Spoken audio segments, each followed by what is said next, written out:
নমস্কার বন্ধুরা, সবাই কেমন আছেন? আশা করি খুব ভালো আছেন। আপনাদের আশীর্বাদে আমিও খুব ভালো আছি। কাকলির আরেকটি নতুন ব্লগে আপনাদের স্বাগত জানাই। সকলকে জানাই সুপ্রভাত। সকাল সকাল উঠে আগে গাছে জল দেওয়াটা আমার প্রথম ডিউটি। কাজের মধ্যে এটা হলো সবথেকে সর্বপ্রথম কাজ। ঘুম থেকে উঠেই আগে এই কাজটা সেরে তারপরে এক কাপ চা খেয়ে নিয়েছি। চা খেয়ে তারপরে সব আজকে ধোয়াধুয়ি করছি। ধোয়াধুয়ি বলতে একটু এয়ার ফ্রায়ারটা অনেক দিন ধরে পোছাপুছি তো ওপর থেকে আমি ডেলি করি, ডিপ ক্লিন ডেলি করা হয় না। তো আজকে ঠিক করেছি micro oven, air fryer, dishwasher, washing machine সব আজকে ক্লিন করব। তার সাথে প্রতিদিন যে আমরা তেল রাখি, যে তেলের কন্টেনারটাকেও আজকে ভালো করে পরিষ্কার করব। এমনিতে আমি সপ্তাহে দুদিন একদিন হয়ে যায় আমার পরিষ্কার। তেল থাকলে তো করা যায় না, তেল শেষ হলেই আমি পরিষ্কার করে ফেলি। আজকে আবার পরিষ্কার করব, শুক্রবার আসছে বলে আজকে পরিষ্কারটা করে নেব, আবার তেল ঢালতে হবে। তো এখন তো আবার মাসের শেষের দিকে চলে যাচ্ছে। এখন আজকে মাসের 22 তারিখ হয়ে গেল। আর তো আবার এবার 1 তারিখ 2 তারিখ পড়লে আবার মাল আনতে হবে। এইগুলো সব আগেরগুলো সব শেষ করব, সব ভরে রাখবো, এই জন্য ধুয়ে ফেলছি একবারে। তো চলুন, মাইক্রোওভেনও আমার পোছা হয়ে গেছে, আর এয়ার ফ্রায়ারও আমার পোছা হয়ে গেছে। আর আমি ওয়াশিং মেশিনের মধ্যে আপনাদের আরেকবারও আমি দেখিয়েছি, ওয়াশিং মেশিনে ধোলাই করার একটা ট্যাবলেট পাওয়া যায়। ওই ট্যাবলেটটা দিয়ে আমি চালিয়ে দিই, তো ওটা নিজে থেকেই পুরো ভেতরটা ক্লিন হয়ে যায়। তাতে আর নিজেরা খুলে বা মিস্ত্রি দিয়ে পরিষ্কার করতে লাগে না। দেখেন চালিয়ে দিয়েছি, এটা হতে থাকবে, আপনি আপনি সব হয়ে যাবে।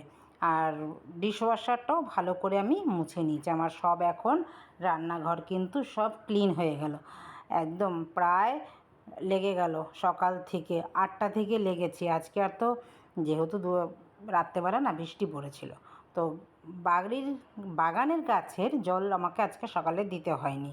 তো ঘরের ভেতরে যে ইনডোর প্ল্যান্টগুলোকে জল দিতে হয়েছে, যেহেতু ইনডোর প্ল্যান্টগুলো সপ্তাহে একদিন জল দিলেই হয়। যেহেতু আমি সব কাজ নিজে করি, ওই একটা একটা দিন, ধরুন আজকে বাসন টাসন সব যেগুলো থাকে বাড়তি সেগুলো ধুই, একদিন ঘরের ইনডোর প্ল্যান্টগুলোকে জল দেই, একদিন দিলে হয়। বাগানে তো ডেলি জল দিতে হয়। এইভাবেই মিলেমিশে সব কাজ করি। আমার রান্নাঘর পুরো গোছানো হয়ে গেছে, আমার রান্নাও হয়ে গেছে। এবার শুধু রাতের জন্য একটু রাতে রুটি খাবো, চিকেন দিয়ে সবজি করব, সেই রেসিপিটাও দেখবেন পুরো ভিডিওটা। আর এখানে ভাত, ডাল, একটা তরকারি, মাছের ঝোল হয়ে গেছে। আর এটা পরিষ্কারও হয়ে গেছে সব। ওই একটা ভাত বসিয়ে আরেকটা কাজ করি, ডাল বসিয়ে আরেকটা কাজ করি, এরকম করতে করতেই আমার কাজ কখন যে হয়ে যায়, ওই দৌড়ে দৌড়েই কাজ করে ফেলি। চলুন, এখন হয়ে গেছে সব কাজ, এবার বাগানে আপনাদের নিয়ে এসেছি। আমার বাগানে বরবটি হয়েছে। আমি বলেছিলাম না আগের ভিডিওতে আপনাদের দেখাবো, বরবটিগুলো তখন সবুজ ছিল, তো তখন ক্যামেরাতে ভালো দেখা যাচ্ছিল না। আর পাতাও সবুজ, বরবটিও সবুজ। আর এখন দেখুন বরবটিগুলো প্রায় 1 হাত লম্বা হয়েছে। অনেক বরবটি হয়েছে, প্রায় 25-30টা বরবটি। একদিন এটাকে কি রান্না করি, তুলে আপনাদের সাথে আবার শেয়ার করব। ওই এখন কিন্তু আর উচ্ছে গাছ নেই। কদিন আগে উচ্ছে গাছ দেখেছেন, আবার এখানে ভেন্ডি গাছগুলো অনেক হয়েছে। ভেন্ডি গাছ একবার প্রথম ভেন্ডিটা যেটা ছিল দানা ফেলেছিলাম, সেই দানাটা কিন্তু আবার গাছ হচ্ছে অনেকগুলো। আর এটা আগের গাছ, এই আগের গাছের মধ্যে কিন্তু আবারও ভেন্ডি হচ্ছে। কদিন এই গরমের জন্য আর বৃষ্টির জন্য আমার মনে হয় ভেন্ডি কদিন হয়নি। সেই যে আগে দেখেছিলাম রোজ একটা একটা করে পারতাম ভেন্ডি, রেখে জমিয়ে জমিয়ে রান্না করতাম। আর এখন ঝিঙে গাছ আর নেই, ঝিঙে গাছ আবার লাগিয়েছি, আবার ঝিঙে হবে, আপনাদের সাথে আবার শেয়ার করব। বেগুন গাছে কিন্তু আবার বেগুন আসছে। আর আমার এই বেদানা গাছে দেখুন অনেক বেদানা কিন্তু হচ্ছে, প্রায় বেদানার ফলগুলো হচ্ছে প্রায় 4টে না 5খানা দেখলাম, এগুলো বেদানা হবে। আর এত যে ফুল দেখছেন লালে লাল হয়ে আছে এই গাছগুলো, একদম সবগুলো আর থাকবে না, সবগুলো তো আর থাকে না।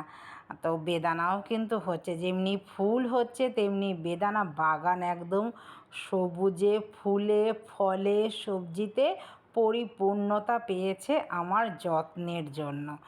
তো যে কোনো জিনিস বন্ধুরা যত্ন করলে ফিডব্যাক ভালোই আসে, বলুন। চলুন আমার এখন রাতের রান্না করব। রাতে রুটি খাওয়ার জন্য একদম আইডিয়াল সবজি বানিয়ে নিচ্ছি। ওই যে আগে কদিন আগে আমি তো এরকম মেখে রেখে দিই চিকেন, দেখেন। আর এখানে কিন্তু অনেক রকমের সবজি কেটে নিয়েছি। আর এই যে চিকেনটার মধ্যে আদা রসুন পেঁয়াজ একটু ডিম আর একটু কর্নফ্লাওয়ার মেখে রেখে দিয়েছিলাম 2 থেকে 3 ঘন্টা। ওই সকালে মেখে রেখে দিয়েছি ফ্রিজে, এখন প্রায় বাজে 8:30। যেহেতু রুটি খাবো আজকে, রুটি দিয়ে এটা খেতে কিন্তু বেশ ভালো লাগে। আর আমি কেটে নিয়েছি সবজি, তার সবজির মধ্যে রয়েছে গাজর, বিনস, ক্যাপসিকাম, গাছের টমেটো আর একটুখানি ওই লঙ্কা দিয়ে আমি একটা বেশ মাখো মাখো সবজিও বলতে পারেন, চিকেন দিয়ে সবজি বলতে পারেন, যা নাম দেবেন আপনারা। আমি রান্না করি, নাম আপনারা দিয়ে দিয়েন। একটুখানি এটাকে 2 পাশটা ভালো করে ভেজে নেব। এক পাশ আমার হয়ে গেলেই আরেক উল্টে দিলাম। দেখুন এটাকে বেশি ভাজারও দরকার নেই, মাংস একদম নরম তুলতুলে কিন্তু হয়ে গেছে, মাখাতেই এটা হয়ে যায়। এই দেখুন, দেখেছেন একদম দেখতেও বেশ, এটা না এমনিও কিন্তু খাওয়া যায়। যারা ডায়েট করছেন তারা এইরকম সবজি দিয়ে এই মাংসটা শুধু রাত্রেবেলায় রুটি, তারা তো নেয় না রুটি ভাত, তারা খায় না যারা ডায়েট করে, তারা শুধু কিন্তু 1 বাটি এটা খেতে পারেন। আমার কিন্তু হয়ে গেছে মাংসটা, এবার আমি নামিয়ে নিই মাংসটা ঢেলে রাখবো একটা কিছুর মধ্যে। এইভাবেও না আপনারা করতে পারেন, এইভাবে আপনারা স্যালাড খেতে পারেন। আমি ওই তাওয়ার মধ্যে আমি দিয়ে দিলাম 1 চামচ বাটারটা দেওয়ার পর যে সবজিগুলো রেখেছিলাম কেটে, আপনাদের তো বলতেই ভুলে গেছি, সবজির মধ্যে দিয়েছিলাম আবার বেবিকর্ন খেতে কার কার ভালো লাগে, আমাদের কিন্তু বেশ ভালো লাগে। আমার মেয়ের তো বেবিকর্ন খেতে খুব ভালোবাসে। আমি মাঝে মধ্যেই চিলি বেবিকর্ন করে দিই, ক্রিপসি বেবিকর্ন করে দিই। তো এইটাও কিন্তু আমার মেয়ে সব সবজি না খেলেও বেবিকর্নটা খাবে। তো আমার মেয়ে কিন্তু অনেক সবজি খায় না, তার মধ্যে বেবিকর্নটা খায়। তো একটুখানি সওতা করে নেওয়ার পর পরিমাণ মতন দিলাম নুন, একটু দিলাম চিলি ফ্লেক্স, আর এখন দেবো একটুখানি অরেগানো দিয়ে সবজিটাকে।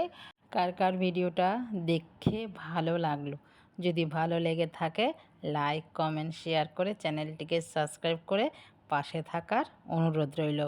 আপনারাও এইভাবে বানিয়ে খাবেন, বাড়িতে দেখবেন খুব ভালো লাগে। চলুন এবার ভালো করে একটু নাড়িয়ে দিই, নাড়িয়ে 2টো খুন্তির সাহায্যে বা একটা চামচ দিয়ে ভালো করে নাড়িয়ে দিলাম। এই সবজিটা এইভাবেও শুধুও খাওয়া যায়। এবার মাংসগুলোকে আমি একটু ঠান্ডা হয়ে যাওয়ার পর আমি একটু মাংসগুলো একটু ছিঁড়ে নিচ্ছি, ছিঁড়ে নিয়ে এবার এই সবজির মধ্যে দিয়ে দেবো, দিয়ে 2 থেকে 1 মিনিট একটু নাড়িয়েই এবার নামিয়ে নেব। এখন দেখতেও যেমনি কালারফুল হয়েছে, খেতেও তেমনি কিন্তু মজাদার। তো চলুন এবার খাওয়া যাক, খেতে থাকি। ভিডিওটাও এখানে রাখছি, ভালো লাগলে পাশে থাকবেন, চ্যানেলটিকে সাবস্ক্রাইব করে, আর ফেসবুক থেকে দেখলে পেজটিকে ফলো করে। দেখা হচ্ছে আবার পরের ভিডিওতে। সবাই ভালো থাকবেন, সুস্থ থাকবেন, নমস্কার।